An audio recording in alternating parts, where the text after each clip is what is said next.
Hey friends, welcome back to my channel. If you haven't already, I'd love it if you took a moment to subscribe to my channel. Today we're diving into little gems of wisdom from your local real estate friend.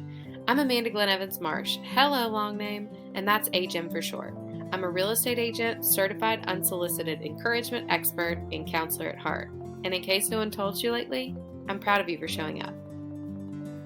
When you think about your future lender partnership, the first question you need to consider is, what's most important to me? Do you want someone that you can reach on their cell phone? Do you want something totally online and totally hands-off? Do you want to sit down in a local office and have tangible pieces of paper that you can hold on to? Do you want to communicate with this person by email, over the phone? All of these questions are going to lead you to the right place to start your search. Once you have this factor narrowed down, we can walk through options that fit that criteria. Question 2. What type of mortgage do I need? Did you know that your home loan isn't a one-size-fits-all? There are so many different kinds of loans. Conventional loans, fixed-rate mortgages, adjustable-rate mortgages, high-balance loans, jumbo mortgages, FHA loans, VA loans, USDA loans, second mortgages, home equity loans, otherwise known as HELOCs, and reverse mortgages. That was a lot. A great lender will tailor the product they present to you with your needs in mind. Is down payment a deciding factor? Great, there are loans that can cover that. Are you considering manufactured homes? Yep, you guessed it. There are loan programs to purchase a manufactured home with as little as 3.5% down. Are you a veteran? Did you know that you can finance 100% of the purchase price of your home? Are you retired and looking for a way to supplement your income as the cost of living is rising? There's something for that too. Are you considering purchasing a home over $1 million? Yep, there's a jumbo loan for that. Obviously, all of these loan types are based on your individual qualification with your selected lender, but a great lender will go through these with you and make sure that you're picking the right product at the right time for your family's needs. There is so much more to a mortgage lender than the terms that they offer on paper, and no one knows more about what working with those lenders is like than me. That's why I will share my recommendations with you to make your life easier. I work with my clients every day who are working with different lenders. I have a great understanding of the resources available to you and will partner you with the right lender who would be the best fit for you and your needs at this time. All of these loan types that we've talked about so far are based on your individual qualification with your selected lender. So, pre-qualified versus pre-approved, what's the difference? A lot of folks use these words interchangeably, but they are not the same. So let's start. Let's talk pre-qualified. This review is much less rigorous by the bank and does not include a credit review or application. There is usually not any application fee, and I will always encourage my buyers to pursue a pre-approval to ensure their offer carries the most weight.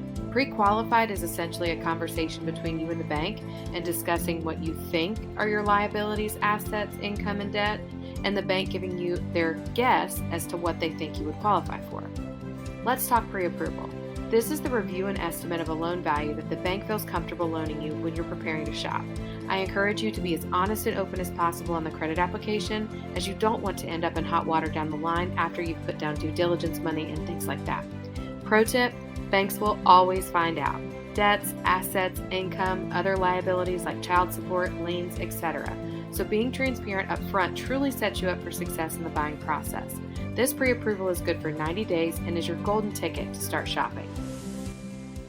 APR versus interest rate. I'm sure you've heard of both of them. So let's talk interest rate first. This is what you will most likely see advertised when you're browsing online. The interest rate is used when calculating the interest expense on your home's purchase. Interest rates are influenced by the federal funds rate set by the Fed, aka the Federal Reserve. This is the rate at which banks lend reserve balances to other banks overnight. Over the last year, we've seen rate hikes, therefore driving up the cost to borrow money. While your interest rate is important, the true cost to borrow is known as your APR, the annual percentage rate. It includes the interest expense and all other fees that it truly costs to borrow that money. Will always be greater than or sometimes equal to the interest rate, except in the case of a specialized deal where a lender is offering some sort of a rebate or portion on your interest expense. When does this become even more confusing? While shopping lenders, you might see two lenders offering the same nominal rate and monthly payments but different APRs. In a case like this, the lender with the lower APR is requiring fewer upfront fees and offering essentially a better deal. Now, which one is more important? Well, let's talk about this. Interest rate. Narrower look at what you pay when you borrow money, but it does not include any other fees, and it may be more favorable if you aren't planning on staying in your home longer than the actual life of the loan. The APR. It's a broader look at what you pay when you borrow money. It includes your points, origination fees, broker fees, and closing costs, and it may be a more favorable number if you're planning on staying in your home for a long term. Due to the APR assumptions over the entire term, the lower APR often translate into a lower total loan cost, though the monthly payments may be higher. Feeling overwhelmed? Need somebody in your corner? I'm here to be a gem in your life. We packed a whole lot into this little gym session today, and I hope that you don't feel overwhelmed. But if you do, that's why I'm here. I'm here to provide you with all of the resources in order to make your transaction as smooth as possible from start to finish. My name's Amanda Evans, a real estate agent and broker with Central Carolina Real Estate out of Monroe, North Carolina. If you have any questions or anything I can help you with to answer questions about buying or selling, shoot me a text, give me a call. My number is 770-653-7370. Put good people in your corner and you're sure to succeed. Hope it's a great day, friends.